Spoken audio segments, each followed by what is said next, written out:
existía un claro prejuicio hacia homófobo, hacia la homosexualidad y a la transexualidad. Era percibida por la sociedad como un ejemplo extremo de homosexualidad. O sea, era la visibilidad máxima que podía tener un homosexual era salir de mujer, por ejemplo, ¿no? Para la mentalidad social de la época. Entonces la transexualidad, en cierto modo, sobre todo en los casos visibles, representaba eso, ¿no? De ahí surgió la transfobia. La transfobia es por decirlo de alguna manera, es consecuencia de una homofobia anterior, por decirlo de alguna manera, ¿no? Y también por la transgresión de los géneros. La gente tiene tendencia a simbolizar una figura clave lo que es el enemigo de la libertad. Pues no sé, pues se me ocurre de repente Adolf Hitler, Francisco Franco, gente que tuvo un papel de ejercicio de poder predominante y eso, pero es que en el fondo hay algo más. Porque si no, los problemas se solucionarían quitando estos elementos. Y no se han solucionado quitando estos elementos. Entonces, el sustrato, el problema grave es, desde un principio se puede teorizar desde muchas perspectivas, pero yo creo que es el reparto de roles de género, la propia percepción del género en sí misma y los miedos de la sociedad, el miedo a la diferencia, el no encajar. El miedo que tienen, pero no el miedo que tiene el diferente, sino el miedo que tiene el normal también.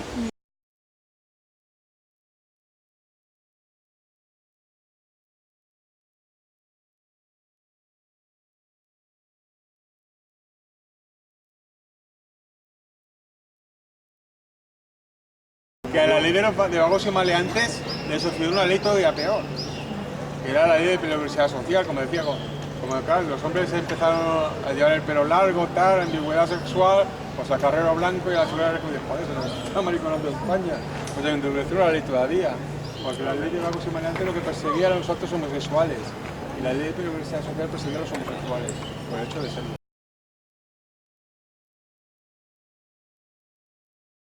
Bueno, en el contexto anterior a la legalización del colectivo de transexuales y anteriores a la cuestión de Sonia, digamos que había habido una eclosión de transexualidad en los años finales de los 70, a principios de los 80, pero digamos que la transición democrática propiciaba eso también, ¿no? Pero era un fenómeno nuevo, por decirlo de alguna manera.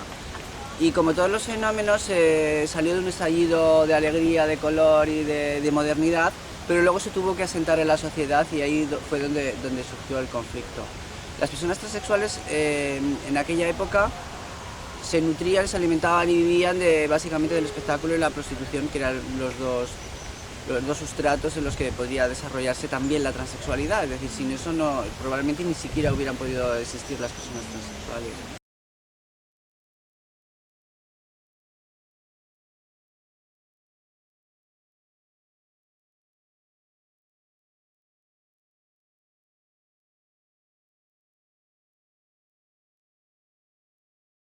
Bueno, estamos hablando del año 91, ¿vale? Estamos hablando de que justo en el año 90, el 17 de mayo, la homosexualidad deja de ser una enfermedad, cosa que no la transexualidad, que continúa como disforia de género, y estamos en un momento en el que el FAC, bueno, ya lleva unos años de lucha, ¿no? Lleva 15 años, desde el 75, y estamos en un momento que se está construyendo una nueva Barcelona, que es la Barcelona de las Olimpiadas del 92, con todo lo que significó de políticas policiales, de Gran Hermano, de nuevas políticas de control, y una, por supuesto, fue, pues, como siempre, limpiar la ciudad de lo que considera el poder, pues, que es la escoria, ¿no? Que suelen ser, en este caso, la prostitución, ¿no? Sobre todo las chicas que estaban en el campo del Barça históricamente. Justamente en ese momento, en el 91, es un año, no un año, sino una época en la cual el movimiento de ultraderecha skin, tanto asociado al fútbol como asociado a grupos musicales, a los skinheads, sí, ¿no? Neonazis, tienen una fuerza bastante considerable, ¿no?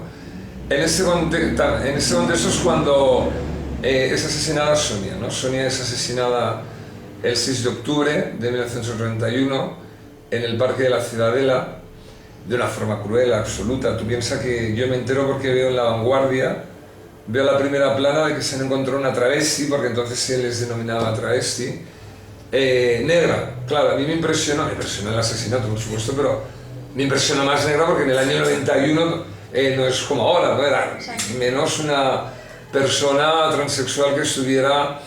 Bueno, al ver la historia me entero que no es negra, sino que es de la inmensa paliza que le han dado, que cuando va el forense, pues su cuerpo está absolutamente amoratado, ¿no? Os digo para que os hagáis una idea de lo que fue. Y hasta llegar al colectivo de transexuales en el 92 tuvo que pasar varias cosas.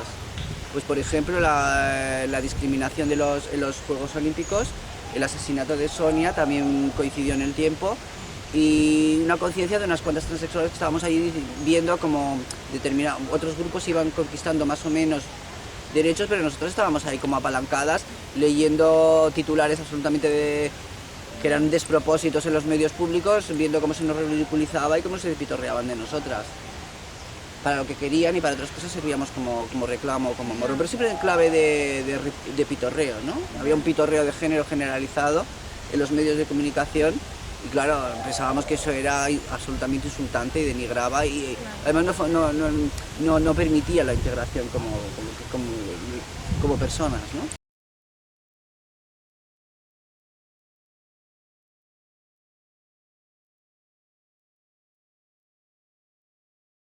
Se organizó porque en aquellos momentos, estamos hablando aparte que era el 92, Sí.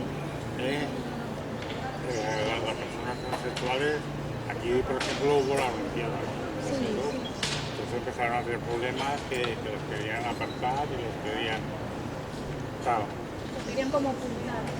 sí, ocultar o querían sacar la prostitución de lo que era el barrio chino.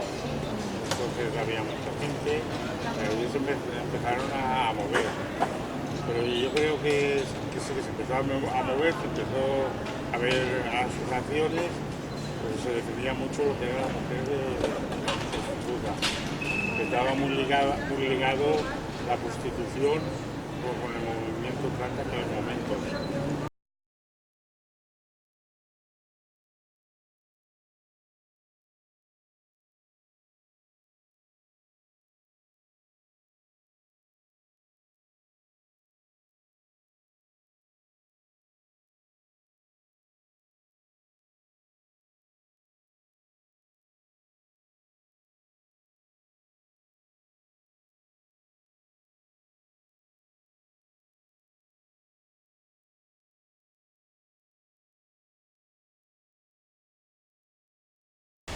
En un principio era todo como muy nice, como muy...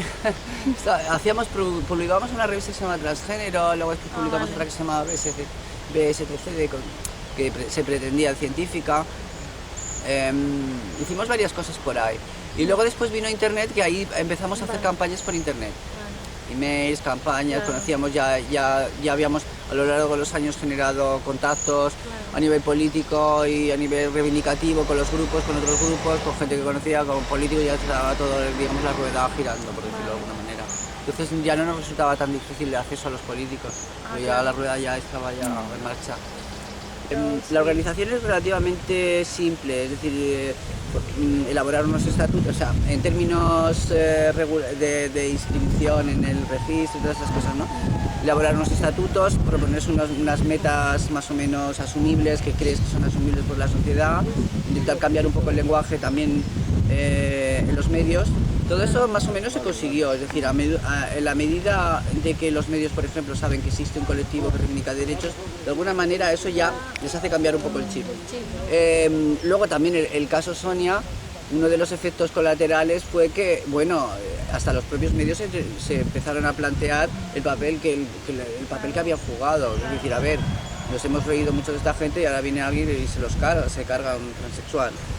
Y a partir del 92, del 93 empezamos a pedir cosas como, por ejemplo, la inclusión en la Seguridad Social de tratamiento transexualizador, una ley de cambio de género, de cambio de sexo-género, que fuera moderna y no inspirada en otras ya existentes, que eran, por decirlo de alguna manera, bastante condicionantes y tendenciosas, que pedía básicamente que pedía la cirugía genital. Nosotros teníamos claro, nuestro colectivo, que no se podía exigir la cirugía genital para el cambio de los papeles, que era lo que se pretendía, y empezamos a elaborar la primera plataforma reivindicativa, que recuerdo que que fue el primer texto legal que se leyó en el Parlamento Balear, fue precisamente la plataforma del colectivo del grupo Benamix, la llevó al Parlamento como una propuesta no de ley, que por cierto fracasó gracias al Partido Popular y bueno, fracasó no, pero fue el primer texto de carácter legal que se leyó de transexualidad. Y bueno, a partir de ahí se empezó a generar una dinámica estatal. He de decir que nuestro colectivo, primero nos pusimos en contacto con el que había en Madrid y funcionaba desde el 87, Transexualia de Madrid. Y buscamos puntos en común, ¿no? Reivindicaciones en comunes. En un principio las cosas que reivindicábamos eran como muy de carácter general sin especificar. Luego después con la ley de género ya vino el conflicto. Ahí es cuando sí que hubo conflicto porque nosotras ya pedíamos desde un principio una ley utópica en la época que ni siquiera existía, no teníamos constancia de que existiera en otros sitios. Era una documentación acorde al género expresado y no a la cosa fisiológica de los genitales. No teníamos constancia de que existiera, pero sí que a posteriori empezamos a darnos cuenta de que había transexuales, porque todos los cambios de género, por ejemplo, de sexo en los papeles, se habían conseguido gracias a sentencias judiciales. Y habíamos constatado que en los casos que para la ley, una cosa muy curiosa era que las sentencias judiciales reflejaban que los transexuales masculinos, es decir, de chica a chico, conseguían los documentos sin operación y de chico a chica no, exigían la operación, con lo cual a efectos jurídicos, si nos fijáramos en las sentencias nos daríamos cuenta que solo existía un sexo, el masculino. Es decir, un chico que quiere ser chica seguiría siendo un chico y una chica que quiere ser chico seguiría chico. Es la prevalencia de lo masculino y lo femenino no existiría jurídicamente hablando. Claro, eso fue un argumento que pesó mucho. Ese argumento junto con las sentencias que ya existían de transexualidad no op pesó mucho en la reivindicación de la ley de género. Más luego que en el 2004 Inglaterra aprobó una ley en la misma línea que nosotros defendíamos, ya nos lo puso mucho más fácil. Los problemas que teníamos no eran identitarios, no eran de carácter identitario, sino de carácter social. Era la identidad que friccionaba con la sociedad, los prejuicios que generaba la sociedad y los problemas que se nos daba. Después vinieron transexuales, digamos que al estar abierto un colectivo es un puente para que venga gente también, planteando otro tipo de dilemas, otro tipo de problemas que era los problemas que ocasionaba el conflicto de la propia identidad cuando esta todavía no se ha expresado. Es decir, cuando empezaban, ¿cómo hago yo para empezar con la hormonación? ¿Cómo se lo digo a la familia? Problemas que ya habíamos inventado las transexuales que fundamos el colectivo. Digamos que el colectivo se fundó con personas ya hechas, de transexuales ya formadas, hechas, y luego después vinieron la gente que estaba por hacer, por formar, por reivindicar, por construir su identidad.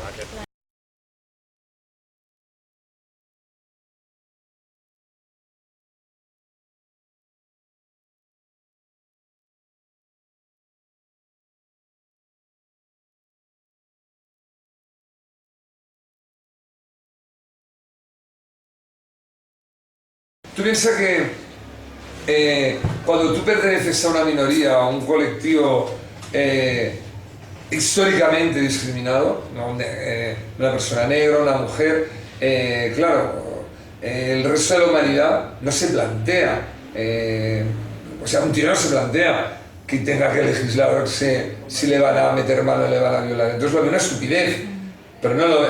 Por eso te digo que lo institucional va unido también a la carencia de derechos, a la carencia de garantías. Por lo tanto, la carencia es tal que la lucha institucional no es una de las muchas luchas, sino que se centra porque tú necesitas tener ese núcleo duro de derechos que tiene el resto de la sociedad que tú no tienes.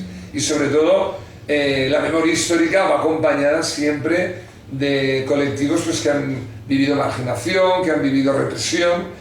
Bueno, a ver, nosotros, cuando digo nosotros, digo el FAC, porque el FAC ha sido la lucecita que ha estado ahí siempre alumbrando ese trozo de la historia que era Sonia. El tema de la memoria histórica lo hemos sido muy claro, que no se podía olvidar, y lo hemos recordado cada año de alguna manera lo recordábamos. Una nota de prensa, hacemos una ofrenda floral, hacíamos un acto, cada año se van haciendo cosas. Y cuando se hicieron 20 años pensamos que era importante darle mayor relevancia. Y ahí también surgió que realmente ya lo importante era el reconocimiento, ya lo tenía, faltaba la memoria para que no se olvidara nunca, ¿no? Que era, pues las generaciones, la gente supiera que eso pasó. Entonces dijimos, hombre, pues es que la mataron aquí, ¿no? Una glorieta que aparte tiene un nombre que tampoco era la glorieta de los músicos. Entonces pensamos que tuviera el nombre de Sonia, ¿no? Pero no como Sonia, ¿no? Ella era Sonia Rescalvo. Aquí hubo una discusión tremenda, no os lo podéis imaginar, las peleas que tuvimos, porque el equipo de gobierno, que es el actual, el que ahora se acaba, de Convergencia y Unión, no quería visibilizar que en su Barcelona, en el Parque de la Ciudadela, en la glorieta había habido un asesinato, ¿no? Y entonces querían llamarle Glorieta Sonia Rescalvo, lo cual le quitaba toda la visibilidad, le quitaba todo el contenido político y era estúpido. Nos unimos, fue la primera vez, estábamos con lo de la ley, porque ha ido en paralelo. Ha habido un año en el que pedíamos las dos cosas, lo de Sonia y lo de la ley. Lo de Sonia era difícil convencer, ¿no? Porque había que convencer a los mismos, ¿eh? En nuestros lados, estamos hablando de esta legislatura, está el mismo partido. Pero claro, lo de la ley era como más complicado a nivel de que se tenía que traducir en un ordenamiento normativo, con unos votos en el Parlamento, enmiendas, y lo de Sonia era una necesidad, era una decisión política, ¿no? De que quisieran ponerle el nombre. Conseguimos lo de Sonia, que costó, porque tampoco es nomenclator, porque el nomenclator solo son las calles, es decir, hubiéramos cambiado el nomenclator si hubiéramos cambiado el nombre del Parque de la Ciudadela. Entonces, la glorieta se considera mobiliario, ¿vale? O sea, hemos dado nombre a mobiliario, pero bueno, por su trascendencia, sí que, te lo digo porque mucha gente lo mira, ¿no? En el nomenclator y no sale glorieta de la transexual Sonia, tienes que mirar dentro del Parque de la Ciudadela, ¿no? Pero bueno, fue importantísimo esa memoria histórica y aparte, en el Parque de la Ciudadela también está el triángulo, no sé si sabéis, en la puerta que da a la estación de Francia, en memoria de los gays, lesbianas, transexuales que murieron en el franquismo. Y vimos que juntos y juntas teníamos muchísima fuerza, nos empoderó más para el tema de la ley y al final conseguimos la ley. Pero han sido unas luchas muy fuertes, muy compactas y sin duda el factor unión, cuando digo unión es sin una fisura, ha sido elemental.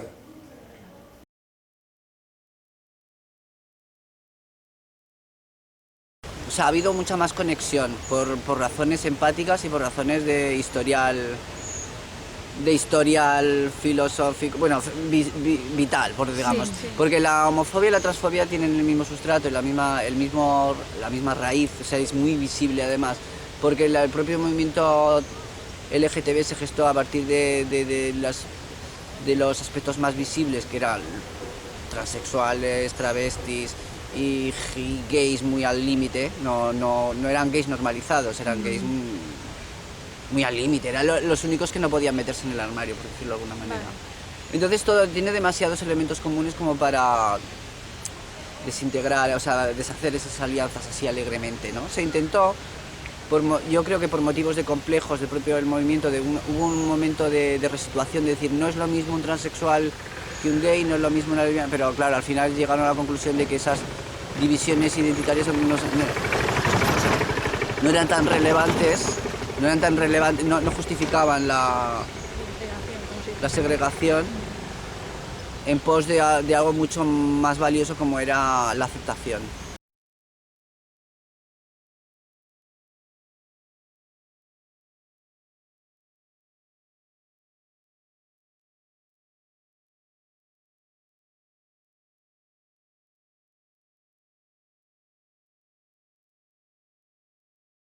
Al liberactivismo se implicó mucha gente, nuestro colectivo implicó mucha gente y en líneas generales muchos transexuales estaban de acuerdo. Lo difícil era enfrentarse luego a los grupos de presión políticos, eso era lo complicado. Y ahí ya había gente que ya no tenía miedo a la confrontación, es lo que pasa también ahora también en muchos otros temas. Y es más fácil no pelear porque decir, pues no, claro, los grupos que tienen poder ejercen su poder al fin y al cabo, ¿no? Entonces, a veces resulta difícil, es como el David contra Goliat y crispa mucho y es muy... queman bastante, ¿no? Pierde mucha energía. Se pierde mucha energía en luchas, además que dices, bueno, es que es una cosa tan obvia y estos no lo quieren ver porque no les da la gana y ya está, ¿no? Porque no les conviene, porque por el prejuicio, porque la sociedad no está preparada, esas cosas.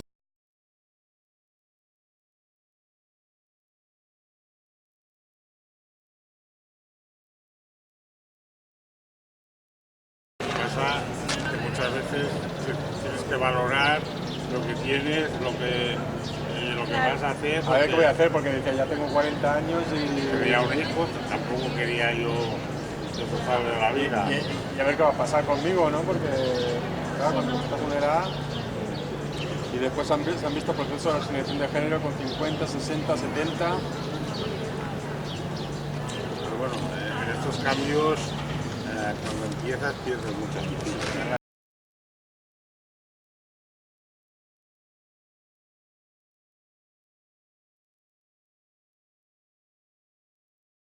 No, yo creo que, a ver, eso depende de la vulnerabilidad que tú tengas, ¿no? Contra más vulnerable eres, también te haces más duro. También, si tú estás a pie de calle, que normalmente, sobre todo las mujeres transexuales, no todas, pero muchas, está asociado pues al trabajo sexual, llega un momento que es que el pie de calle, ¿no? La guerra continua, ¿no? Por tu dignidad, te hace como minimizar cuestiones que, por ejemplo, no va, lo del travelo de mierda es como... es Heidi yendo a ver al abuelito, ¿no? O sea, porque realmente ahí hay puñetazos, hay palizas, hay mala praxis de las fuerzas de orden público. Por lo tanto, yo creo que es otro imaginario, es otro mundo, ¿no? O sea, están los vulnerables, ¿no? Por lo tanto, yo creo que acuden ante hechos más graves.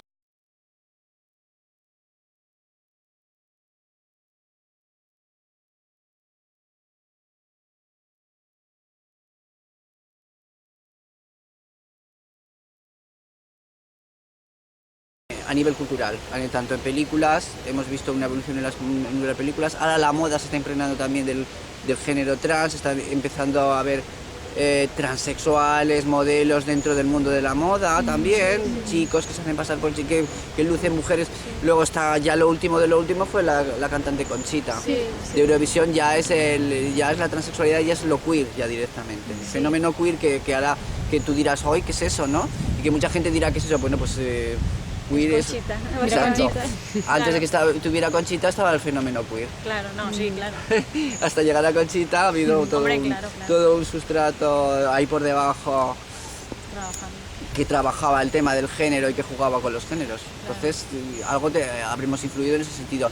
Y a nivel más, digamos, interno, a nivel personal, a nivel de decir, bueno, ¿qué hemos conquistado nosotros? O sea, ¿qué hemos conseguido? No que hemos conseguido la sociedad, sino que hemos conseguido nuestro grupo ha sido una relativa integración y relativa y cuestionable integración.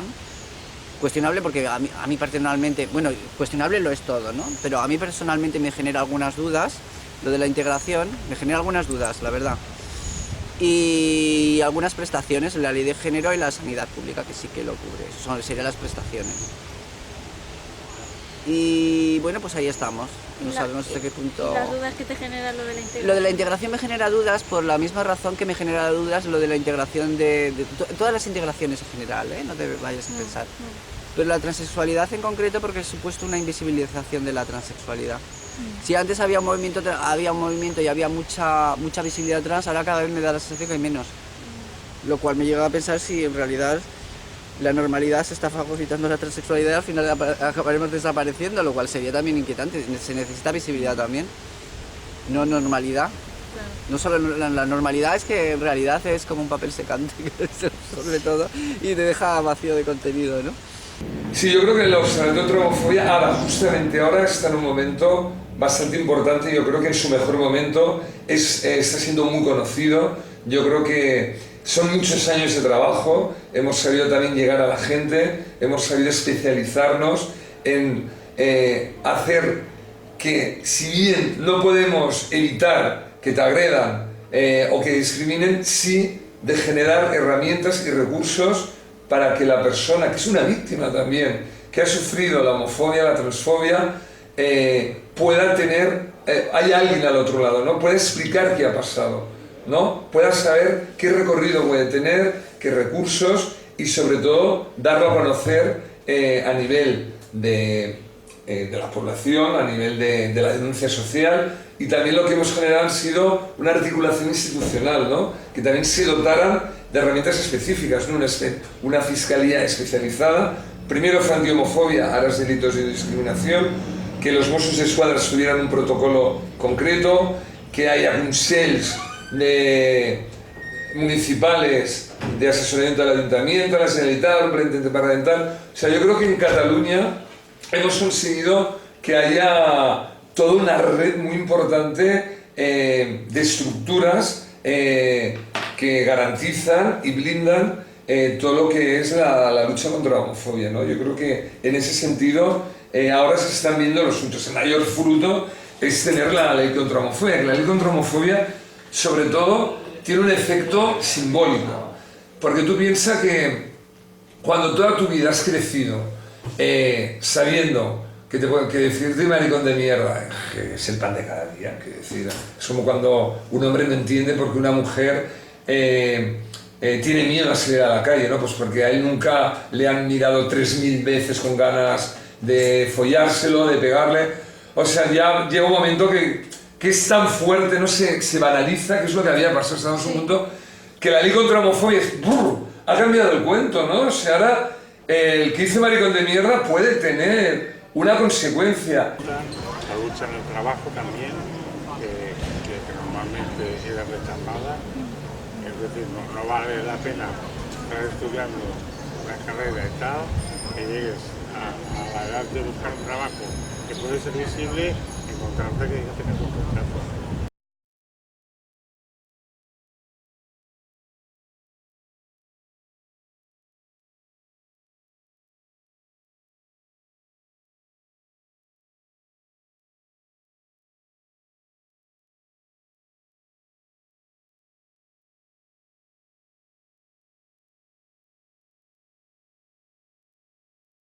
Queremos ocupar nuestro espacio en la sociedad con las mismas oportunidades igual que el resto de la gente.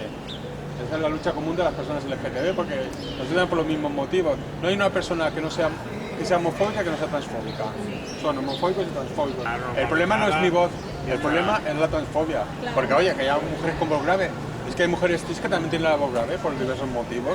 Han fumado, genética, lo que sea, y también tienen problemas cuando me le pasa a los que a mí cuando hablo por teléfono. Lo que pasa es que ellas están más seguras de su familia que yo. La transexualidad no es una enfermedad, es un trastorno mental, forma parte de la diversidad del ser humano, ¿no? Lo que pasa es que ahora se ha cambiado el nombre, ¿no? Lo que el patronista dice disforia de género, pero normal. Siempre se hablaba de disforia de género. Algo parecido. Llega a ser algo parecido. El diagnóstico de desórdenes de trastornos mentales de la Sociedad Dominicana de Psiquiatría, el DSM, siempre lo habla de disforia de género. Hombre, disforia de género, hombre, puede ser disforia si una sociedad es tan represiva que no te permite hacer el proceso de selección de género. Pero si lo comentas joven y todo esto, al final sería euforia de género, ¿no?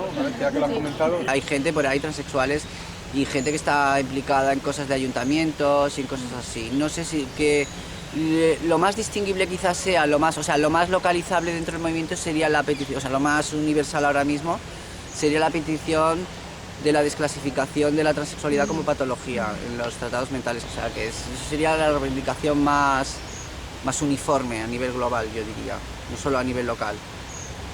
Y el movimiento pues está en cierto modo con sus altos y sus bajos, como en realidad no es que hayamos sido un movimiento, el movimiento transexual, transgénero haya sido un movimiento muy cohesionado, muy claro, muy visible, no es tan fácil, no está tan claro. Entonces, digamos que de alguna manera el movimiento ha estado, está y estará en proceso de construcción siempre, construcción, destrucción siempre, yo creo.